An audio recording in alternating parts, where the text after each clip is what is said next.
బాసర సరస్వతి పుణ్యక్షేత్రాన్ని సమగ్ర అభివృద్ధికి ప్రణాళిక రూపొందిస్తామని దేవాదాయ శాఖ పర్యాటక శాఖ మంత్రి కొండా సురేఖ తెలిపారు. బాసర సరస్వతి దేవస్థాన అభివృద్ధి ప్రణాళికపై నిర్వహించిన సమీక్షా సమావేశంలో ఆమె మంత్రి గడ్డం వినోద్తో కలిసి పాల్గొన్నారు. దేవాదాయ శాఖ ఉన్నతాధికారులతో సమీక్షించారు. ముఖ్యమంత్రి రేవంత్ రెడ్డి ఆశయానుగుణంగా టెంపుల్ టూరిజాన్ని అభివృద్ధి చేస్తామన్నారు. చాలా విజయవంతంగా చేయడానికి ఇప్పటి నుంచే మేము మరి ఏర్పాట్లను స్టార్ట్ చేశాం. అదేవిధంగా సరస్వతి పుష్కరాలు మరి నా హయాంలోనే రావడం అదృష్టంగా భావించాను. ఆ సరస్వతి పుష్కరాలు అనేటివి చాలా బాగా మేము అరేంజ్మెంట్స్ చేయడం జరిగింది.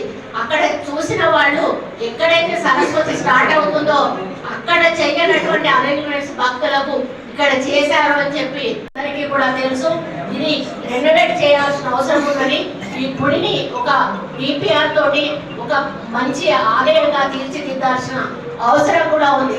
కానీ గత ప్రభుత్వం 10 సంవత్సరాల నుంచి కూడా డిపిఆర్ రిపేర్ చేపించి పక్కన పెట్టింది, కానీ దాన్ని శాంక్షన్ చేసి కన్స్ట్రక్షన్ చేసే నిర్ణయం మాత్రం తీసుకోలేకపోయింది. మేము వెంటనే ఆ యొక్క డిపిఆర్ను మళ్ళా వాళ్ళని పిలిపించి మళ్ళీ కొన్ని మార్పులు చేతులు ఉంటే చెప్పి వాళ్ళని మళ్ళీ కూడా అది ఫైనల్ తీసుకొని రమ్మని చెప్పాము.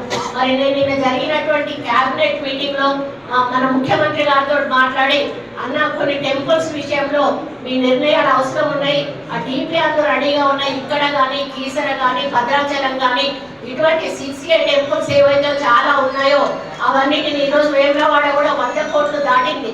100 కోట్లు దాటి యాదగిరిగుట్టకి ఈరోజు పాలక మండలిని మరి ఏర్పాటు చేయాలని ఒక యాక్ట్ తీసుకొచ్చాము.